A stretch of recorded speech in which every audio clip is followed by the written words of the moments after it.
actually come down here with the buggy? Yeah, it was a bit dry. Hello, welcome to a slightly different video. What I want to do today is introduce you to someone that you might see on quite a lot of my weekly runs and my long runs on the weekend, and that is Dave Vogwell, 2:48 marathoner, Team GB age group duathlete. And what I thought I'd do in today's video is just do a little Q&A sort of interview with him, go through his sort of training training history, see if we can pick up a few sort of tips and tricks along the way, What not to do. and what not to do.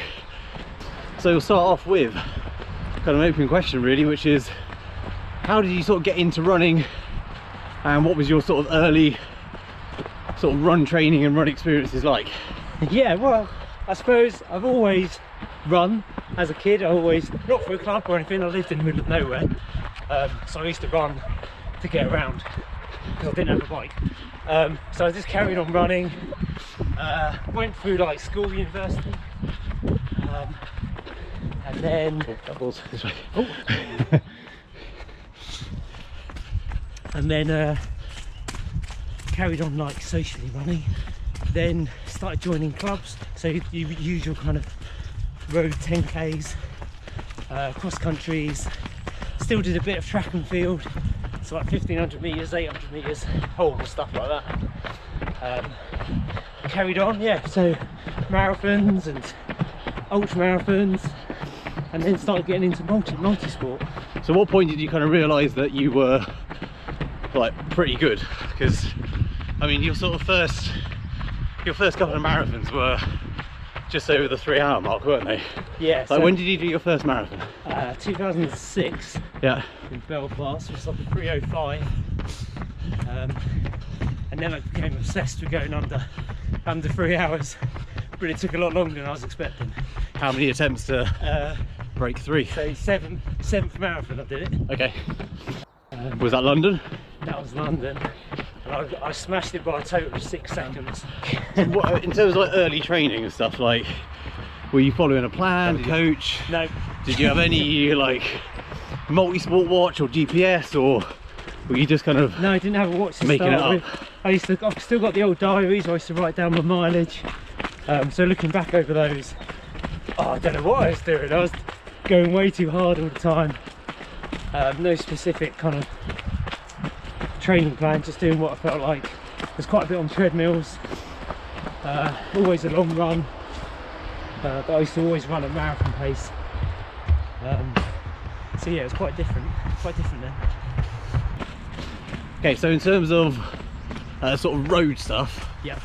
your like what are your sort of PBs across the kind of main distances? If you So like can 10k, remember? 35 minutes, Yeah. half marathon 1:17, marathon 2:48. Yeah. Um, And you've dabbled in a few ultras, Yeah. 100Ks, and and I suppose interestingly, maybe to some people, all of my PBs in those have been set like in my 40s. okay. And you've been running like seriously since your Yeah, like early 20s. early 20s. So 20 years of kind of the building blocks. Yeah, but you know, it's encouraging though, isn't it? Like Yeah. it's not about like being really young. No.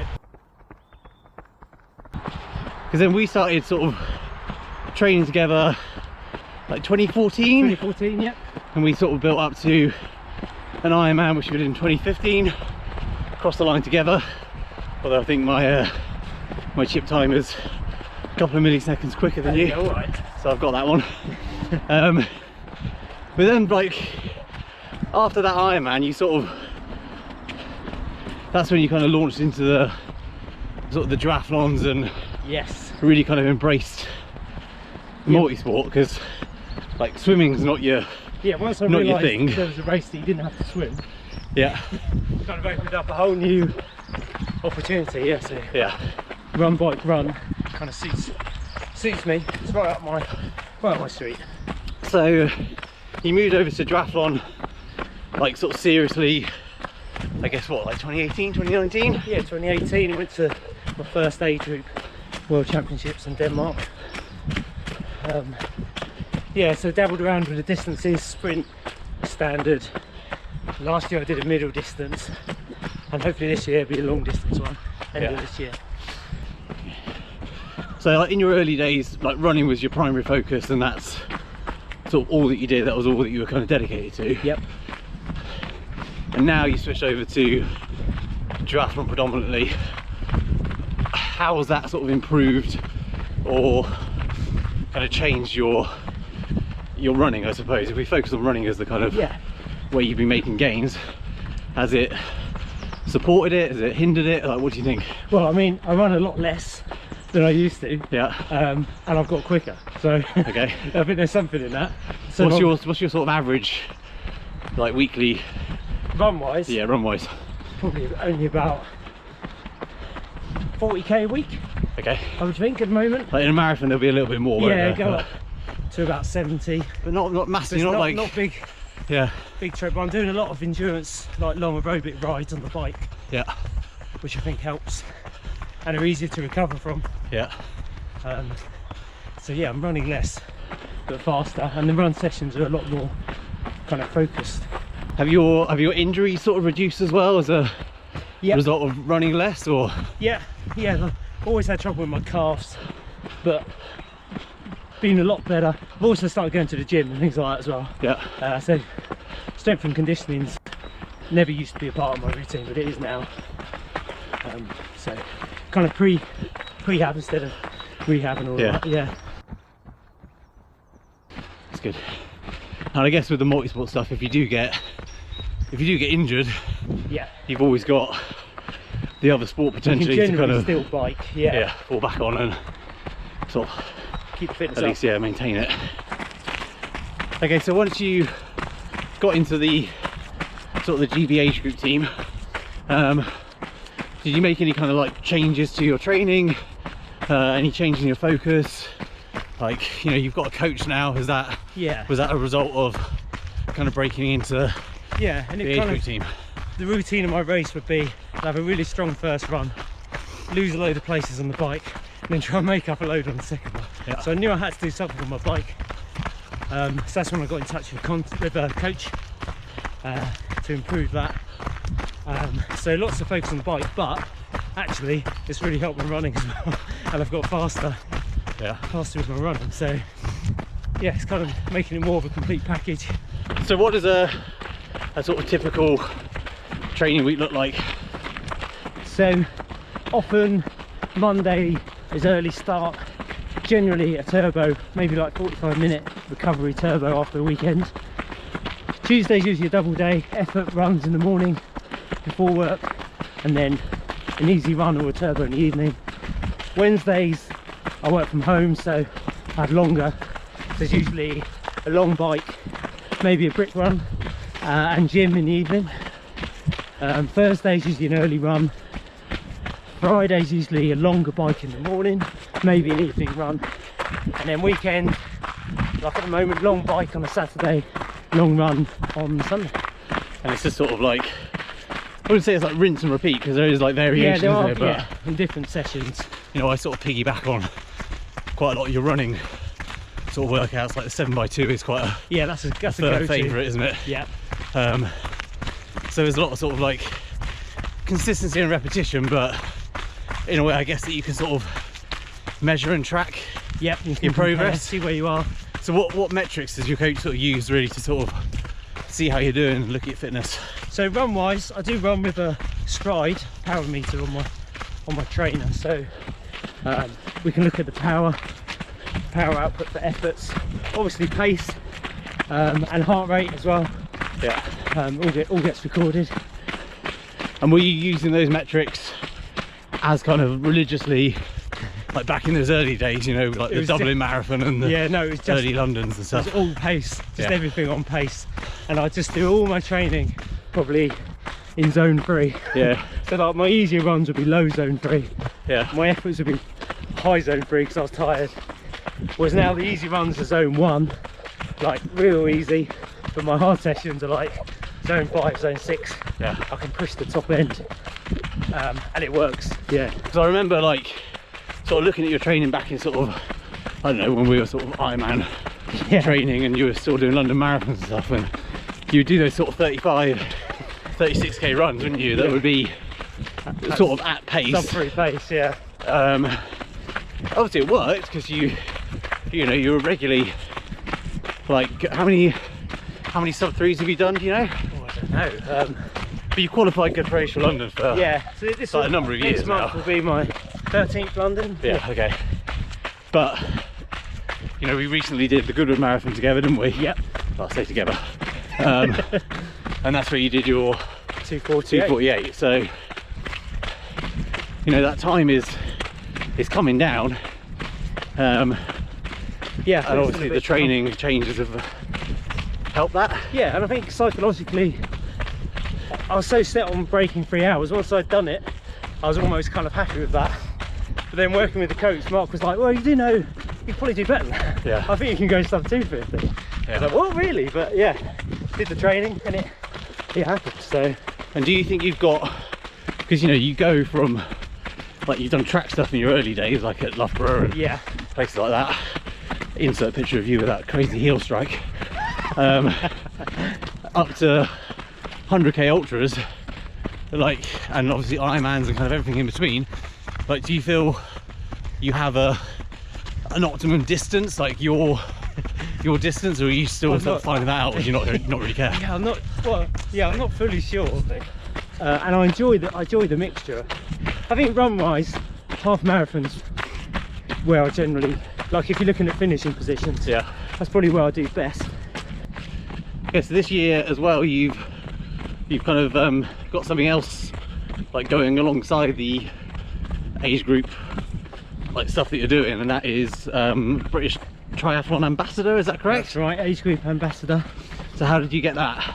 So there's an application process, so stuck in my application, and lucky enough I was one of the 6 that got selected. So we're gonna kind of promote being an age grouper for the year and trying to get people involved, and yeah, just getting the message out there of the programme. We had a great day out up at Loughborough. Yeah, rubbing shoulders with Alex Yee and the likes, didn't you? Yeah, you know. Luckily we weren't running together. Yeah. But yeah, no, it was a great day, yeah, really good. So that's like, so there are people across all the different age groups. Yep. From, what does it start, 18? Yeah, there's like the 18 up, isn't it? And the youngsters right up to like 80 odd. And on the, so there's triathletes obviously. Yeah. Duathletes like myself, and there's kind of guys and girls that do aquathons. So yeah, it's a real kind of mixture. And you got a load of free kit and gear and that's always sponsorship good. And is there anything else that sort of will come with it, like events, racing, coaching? Yeah, so we've had our like GB tri-suit sponsored this year by Yellow Jersey insurance people. Yep. And to get kind of nutrition stuff from OTE. If you want a discount code, I can pass it on. I'll put links in the description. Yeah. Yeah, and just kind of, they've been really good. They can't do enough to help us, really, kind of helping us prepare for our races that we've already got, and finding us some other races if we want to do them. Yeah, it's going to be a good year. What are sort of the key things, I guess, if you were to sort of summarise, I don't know, like top 3, top 5 sort of things that people should be sort of doing or focusing on in their kind of running and their training, sort of week in, week out? What are the things that have had the biggest impact for you? I mean, I know we touched on it before, but definitely the kind of running the right session. So if it's a zone 1 session, you run it in zone 1, no matter how easy it feels. Yeah, you do that, because then when it comes to the hard sessions, you've got that extra gear to go in. So rather than just burning yourself in the middle the whole time, run the easy ones easy and the hard ones hard. So lose the ego about pace. Absolutely, yeah, don't worry about Strava. Yeah. Running 5.5 minute like on my easy case or something. Just that's what it is. It's all about the kind of performance days, isn't it? So yep. And to go along with that, I suppose the other key I think is consistency. You just need to be consistent with your training, so not the kind of peaks and troughs. Obviously you build for events and recover afterwards, but you know, consistent throughout the year, not the kind of 2-week burst and then a week of nothing, and got to keep everything ticking over. Yeah. ticking over all the time. And I suppose that leads in, like one of the mantras I suppose is like, do what you can with what you got, you know, just make the most out of physically what you got, but at the time that you've got, just make it count really. Yeah. So it's all right only having 5 hours to train as long as you just use those 5 hours well. Count. Train smart and all of that. Yeah.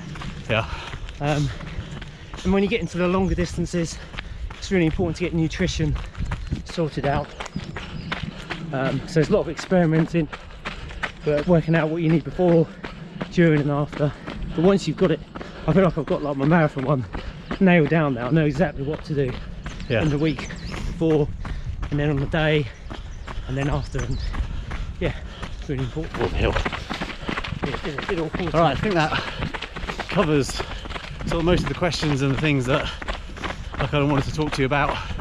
Like I said, sort of really insightful and inspiring knowing that you sort of came from just running these trails with a Casio watch and no plan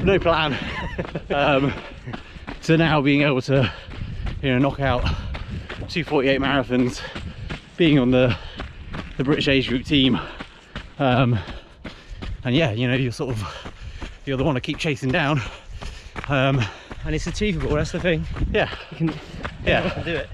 Just got to keep showing up, keep turning up, and if you're in it, you might have a chance. So I'm going to wrap it up there because we're about to go up a big hill, and Dave's done most of the talking today, not me. Sorry about that. And there's a reason for that. Whew. He's a lot fitter than I am. All right, hope you enjoyed this.